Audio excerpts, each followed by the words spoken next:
My name is Susan. My partner Alan Horden went into hospital in January, end of January 2013. He had a lung abscess.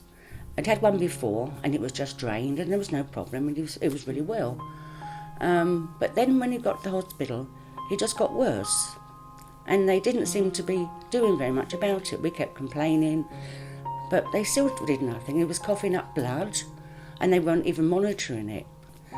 So this went on for a few days. He went in on the Mondays, on the Friday he saw the consultant. Then on the Saturday morning I go in as usual to visit him. I go in, I just take him coffee, his newspaper and some yoghurts and things like that for breakfast.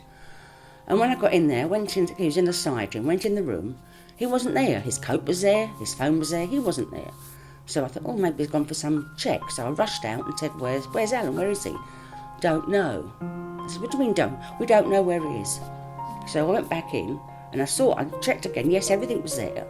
And I said, well, is he in the toilet? And they said, oh no, he's been gone a long time. And so I said, look, the toilet's locked. And so I tried the door and shouted, banged on it, and there was no response. And I thought, well, that toilet's locked and there's someone in there, they're not responding, obviously there's something wrong.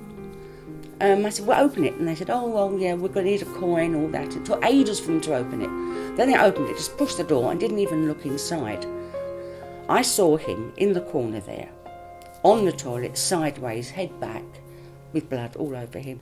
I mean, he was dead already. I mean, I didn't know at the time. I just, you don't think that. And it was only later on I found out he'd actually been in there for 3 hours and no one had bothered to look in the toilet. And the toilet was right opposite where his room was.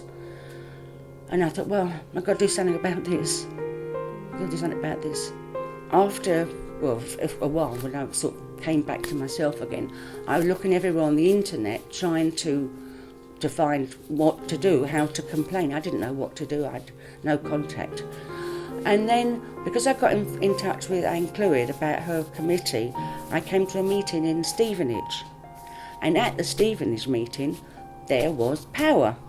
I mean, without the advocate, I couldn't have got anywhere with it. I was in a mess. They helped me write the letters, which I was in such a traumatic state. I kept crying when I was trying to work out what to write. Sat me down, went through everything slowly with me, got the letters written, calmed me down when we got the awful replies.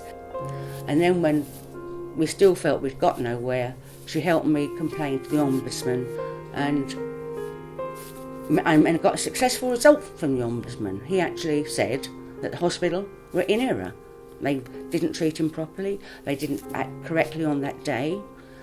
And then we've had another meeting with the hospital to go through and see what they're going to do about it. Without her, I couldn't have done anything. I think power is for everybody. It's not just for people that's supposedly vulnerable. Anyone who's got a complaint with the hospital really cannot cope with it on their own. Because I don't see myself as a vulnerable person, but I'm a bereaved person and I definitely needed help.